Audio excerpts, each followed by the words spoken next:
السلام علیکم ورحمۃ اللہ وبرکاتہ۔ کیا حال ہے سب کا؟ آج تو خوب رحمت کی بارش ہو رہی ہے، الحمدللہ۔ اللہ کرے کہ رمضان کی رحمتیں ہم سب سمیٹ سکیں۔ آج ہم انشاءاللہ دیکھیں گے رمضان و لیلۃ القدر، شب قدر کے بارے میں۔ نحمدہ ونصلی علی رسولہ الکریم، اما بعد فاعوذ باللہ من الشیطان الرجیم، بسم اللہ الرحمن الرحیم۔ رب اشرح لی صدری ویسر لی امری واحلل عقدۃ من لسانی یفقہوا قولی۔ لیلۃ القدر انتہائی سعادت کی رات ہے۔ اسی رات قرآن مجید نازل ہوا جو انسانوں کی ہدایت کا ذریعہ ہے۔ لیلۃ القدر خیر من الف شہر، لیلۃ القدر 1000 مہینوں سے زیادہ بہتر ہے۔ یہ رات طلوع فجر تک سراسر سلامتی کی رات ہے۔ اس رات کی فضیلت میں پوری سورۃ القدر نازل ہوئی۔ اس رات کو تلاش کرتے ہوئے آخری عشرے کی طاق راتیں عبادت میں گزاری جاتی ہیں۔ اس رات میں جبریل علیہ السلام اور فرشتے خیر و برکت اور رحمت کے ساتھ اترتے ہیں، جو تعداد میں نہایت کثیر ہوتے ہیں، بہت زیادہ ہوتے ہیں۔ حضرت ابو ہریرہ سے روایت ہے کہ نبی صلی اللہ علیہ وسلم نے فرمایا، ان الملائکۃ تلک اللیلۃ فی الارض اکثر من عدد الحصى، بلا شبہ اس رات کو زمین میں فرشتوں کی تعداد کنکریوں کی تعداد سے بھی زیادہ ہوتی ہے۔ یعنی زمین پر جو کنکریوں کی تعداد ہے اس سے زیادہ فرشتوں کی تعداد ہوتی ہے، یعنی بہت زیادہ کثرت کے ساتھ اترتے ہیں۔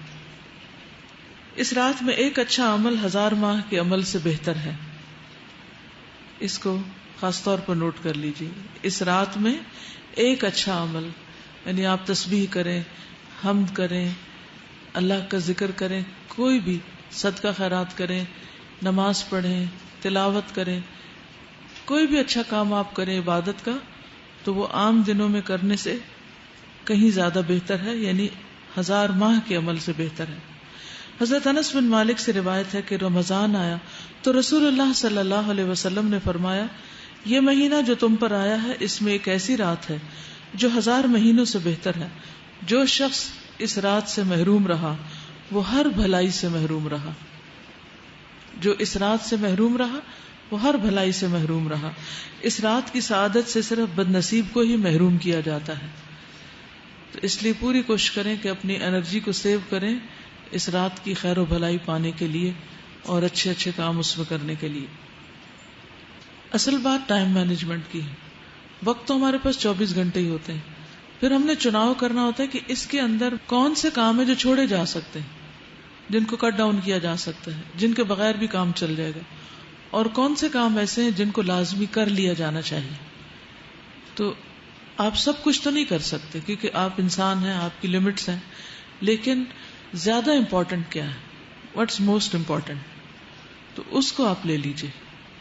اسی طرح عام مہینوں کے مقابلے میں رمضان کے اس مہینے میں، پھر سارے رمضان کے مقابلے میں آخری عشرے میں، پھر سارے آخری عشرے کے مقابلے میں طاق راتوں میں، اور پھر طاق راتوں میں سے خاص طور پر لیلۃ القدر۔ یعنی آہستہ آہستہ انسان بہت سی غیر ضروری چیزیں چھوڑتا چلا جاتا ہے۔ اگر دیکھا جائے تو پورا رمضان ایک ٹریننگ پیریڈ ہے جس میں انسان کو غیر اہم کو چھوڑنے کے لیے ایک تربیت دی جاتی ہے کہ وہ کس طرح اپنی آخرت پر فوکس کر لیں۔ اب ہم دیکھتے ہیں کہ سارا دن کھائے بغیر بھی گزارا ہو رہا ہے نا، سارا وقت پانی پیے بغیر بھی گزارا ہو رہا ہے، اور بہت زیادہ بہتر فیل کر رہے ہیں پہلے سے۔ اسی طرح اور کئی کام ہیں جو ہم نہیں کر رہے رمضان کی وجہ سے، تو کام چل رہا ہے۔ اس کا مطلب یہ ہے کہ بعد میں بھی بہت سی چیزیں جو ہماری زندگی میں اکٹھی ہو گئی ہیں، غیر ضروری جنک قسم کی چیزیں، ان سب کو ہم مائنس کر سکتے ہیں اور کرنا چاہیے۔ یہی اس مہینے کا مقصد ہے۔ لیلۃ القدر کی تلاش رمضان کے آخری عشرے کی طاق راتوں میں کرنی چاہیے۔ حضرت ابن عمر کہتے ہیں کہ رمضان کے آخری عشرے میں شب قدر تلاش کرو، پھر اگر تم میں سے کوئی کمزوری دکھائے یا عاجز ہو جائے تو آخری 7 راتوں میں سستی نہ کرے۔ ایک ہفتہ جو ہے لاسٹ ویک، اس میں سستی نہ کرے۔ شب قدر کی راتوں میں قیام کرنا گناہوں کی بخشش کا باعث ہے۔ حضرت ابو ہریرہ سے مروی ہے کہ نبی صلی اللہ علیہ وسلم نے فرمایا، جو شخص ایمان اور ثواب کی نیت سے شب قدر کا قیام کرتا ہے اس کے پچھلے گناہ معاف کر دیے جاتے ہیں. پھر وہی بات کہ والقلب متوجہ الی اللہ، دل سارا اللہ کی طرف متوجہ ہو عبادت کرتے وقت، نہ کہ کسی کا مقابلہ یا کسی کے اوپر اپنی عبادت کی بڑائی جتانا. اجتماعی عبادت کی صورت میں کسی بھی قسم کے شور ہنگامے، یعنی جیسے لوگ مسجدوں میں اکٹھے ہوتے ہیں یا گھروں میں اکٹھے ہو جاتے ہیں کہ مل کے عبادت کر لیتے ہیں تاکہ اگر نیند آئے تو ایک دوسرے کو سپورٹ دیں اور جاگ سکیں. تو ایسی صورت میں اگر اکٹھے ہوں تو شور ہنگامہ، اونچی آوازوں میں باتیں نہیں کرنی چاہیے، گپ شپ نہیں ہونی چاہیے، لڑائی جھگڑے سے پرہیز کرنا چاہیے اور پوری توجہ عبادت پر ہی رہنی چاہیے اور ہر ایک کی اپنی اپنی رہنی چاہیے. ایسا نہ ہو کہ ایک دوسرے کو یاد دہانی کرانے میں ہی رات گزار دیں. کیونکہ عبادہ بن صامت سے مروی ہے رسول اللہ صلی اللہ علیہ وسلم ہمیں شب قدر کی خبر دینے کے لیے تشریف لا رہے تھے کہ دو مسلمان آپس میں جھگڑنے لگے.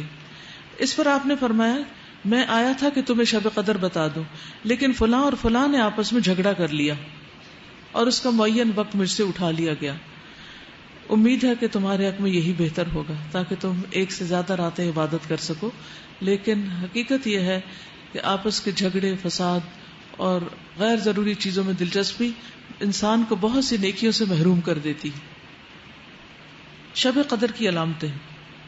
رسول اللہ صلی اللہ علیہ وسلم نے فرمایا شب قدر کی صبح کو سورج کے بلند ہونے تک اس کی شعاع نہیں ہوتی، کرنیں نہیں ہوتی، وہ ایسا ہوتا ہے جیسے تھالی. پچھلی رات کا چاند کبھی دیکھا آپ نے؟ نہیں. جب چاند غروب ہو رہا ہوتا ہے تو بالکل ایک تھال کی طرح ہوتا ہے اور اس میں سے روشنی نہیں پھوٹ رہی ہوتی جسے فجر کے قریب آپ دیکھیں. تو اسی طرح جس رات شب قدر ہوتی ہے اگلے دن صبح سورج نکلتا ہے تو اس میں سے روشنی کی کرنیں نہیں پھوٹ رہی ہوتی، روشنی نہیں دے رہا ہوتا، یعنی سورج نظر تو آ رہا ہوتا ہے لیکن اس کی شکل مختلف ہوتی، آپ اس کو آنکھ بھر کے دیکھ سکتے ہیں.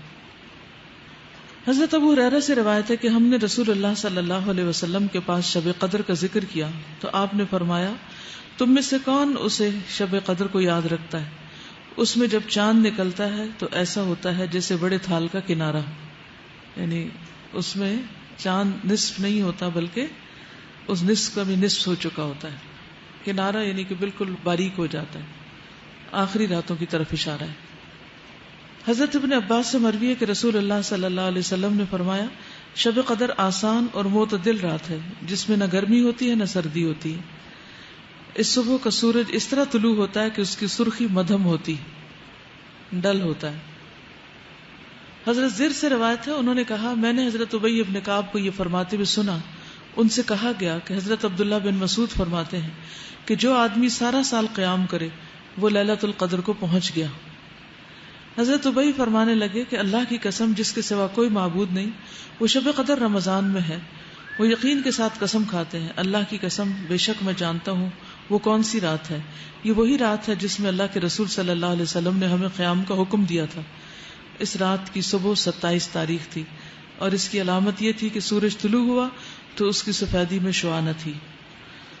اس رات کی خاص دعا اللہم انک عفو تحب العفو فاعف عنی، اے اللہ تو معاف کرنے والا ہے، معاف کرنے کو پسند کرتا ہے، بس تو مجھے معاف کر دے. پڑھیے 3 دفعہ.